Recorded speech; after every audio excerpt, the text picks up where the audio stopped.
Happy Friday, traders. Well, look, the big news, obviously, this week for markets and the world as well, was the 2 week ceasefire between Iran and the US.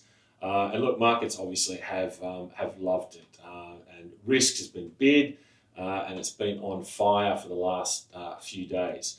Having said that, not just less than 24 hours after the announcement of the ceasefire, Israel was bombing Lebanon. And basically, we had Iran come out and say that they didn't want to negotiate until Israel and Lebanon had a ceasefire as well. We also heard that from the new supreme leader of Iran that with the negotiations, that the Strait of Hormuz was their property, and it's something that they won't be negotiating on. So look, in a nutshell, look, this is still a complete mess, and it's not unrealistic to say that this is not going to be sorted out in the next 2 weeks in some sort of meaningful peace agreement. So literally two things can happen here. One is at the end of the 2 weeks or before that, we go back to war. Or two is that they're going to need more time to continue these negotiations. But under both scenarios, it is not good for crude. The disruption to crude supply under both scenarios obviously is going to continue. That is not good for the world economy. It's not good for markets. It's not good for inflation. Look, it's not good for anything. Crude oil did drop on the back of that ceasefire announcement, and we did go from trading obviously above $100 all the way down to 90. But since then, it has found good support around $90, and we have been trading now around about $100. So yes, that is what you call inflationary. And speaking of inflation, we do have very, very important US data out tonight in the monthly CPI data. So we're going to get the monthly CPI data for March. And this is probably going to be one of the most closely watched US CPI numbers probably for a few years.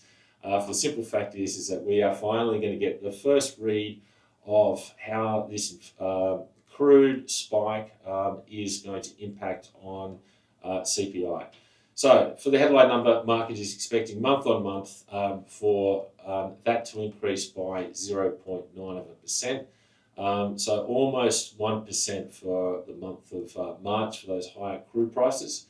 And year on year, market's expecting that to go from 2.4% to spike up to 3.3%. So look, after just 1 month, that is a huge increase in CPI, and obviously, as we're just talking, that this is not going to be sorted out anytime soon. That higher crude prices, disruption to supply is going to continue, and so those CPI numbers, no doubt, are going to continue to go up in the months ahead. So again, not good, but what can we expect from the market's reaction tonight? Looking at the bond market, so this is the most important market to see the reaction to these CPI numbers. US bond yields, US 2 yields, 10 yields, which the market looks at the most closely. They have obviously spiked up on the back of what's happened with crude and the war. We've got US 2 yields around about 3.8%. 10-year yields at the moment at around about 4.3%. So look, I would imagine that tonight those yields probably will go up, and especially if those numbers come out above expectations. Certainly, market will not appreciate those US 2 yields going back towards 4%, or the 10-year yields going back to 4.5%. So let's see how those numbers and those yields come out tonight. But obviously, the risk is that we are going to see those yields edging back higher.